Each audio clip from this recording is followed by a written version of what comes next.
Food bridges so many gaps in this world. So when you talk about food, that's something that everybody needs. So when you bring it to them from that perspective, they open their minds to something that maybe they wouldn't have been open to otherwise. And I'm sorry, Food Force sounds pretty awesome.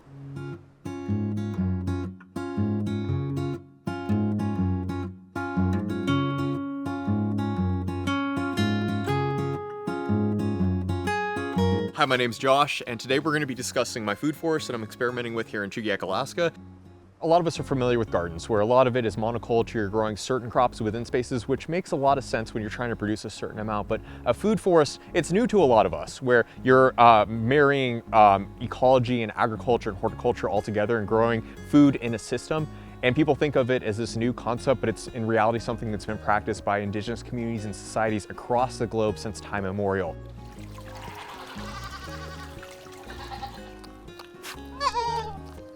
20, 30 years ago, this would have been written off as some fringe hippie movement. In reality, when you break it down when it comes to food. So I realized, like, I'm passionate about plants. What if I can help share the little bit I know, help more Alaskans grow food so we aren't so subjected to these shortages or these challenges where we're growing more food in Alaska by Alaskans. In reality, here in Alaska, I think we should all be passionate about food because we live at the end of the supply chain. A lot of times, when it comes to food forests, something I like to show and showcase is grafting.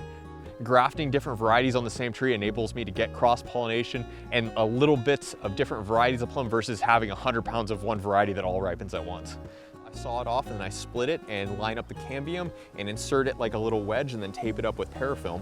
And then from there, if the graft is successful, within a week or two, the buds swell and start growing.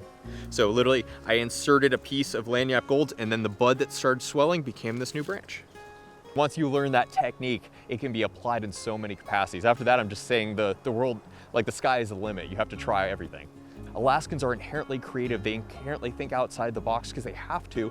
And in reality, when we all start thinking outside the box, all start building each other up and working together and sharing knowledge, we're gonna be much better off in the long run. Because this grafting, yeah, cool, I can make money by selling grafts, but in the end, I'd rather people be grafting these trees and go try them in rural Alaska because at the end, we are all Alaskans and we all need food. So what we're doing here is with alley cropping, basically a farmer sacrifices 5% of their field, plants rows of hazelnuts or elderberries or some sort of perennial crop. And the idea of that is basically it allows them to basically continue to grow conventional crops in between, but allows them to start building this perennial crop that will come into a production and come into abundance. And then at that point, there's less inputs from the farmer. There's less need for fertilizer and for pesticides and herbicides because this crop will grow, and these hazelnuts are very resilient. And in turn, it will reduce wind erosion, will reduce water erosion. It'll actually help build the soil fertility and sequester atmospheric carbon. And then in the end, it allows farmers to diversify the crops grown within the same space. You can grow your corn and you can grow hazelnuts. And if something fails, you have a backup with hazelnuts. Oh, maybe. Oh, maybe.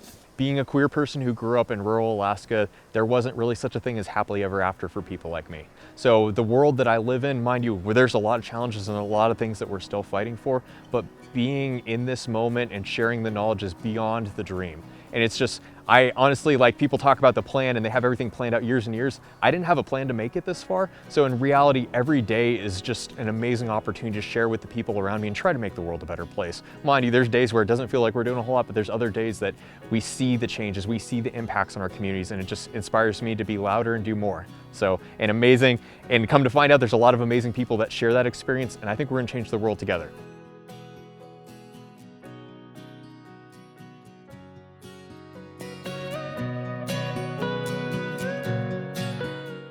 Thanks for watching. This episode was part of PBS's Earth Month lineup, which includes a bunch of great new episodes celebrating our amazing planet.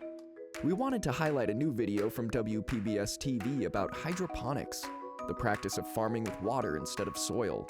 There's links to that episode and PBS's full Earth Month playlist in the description.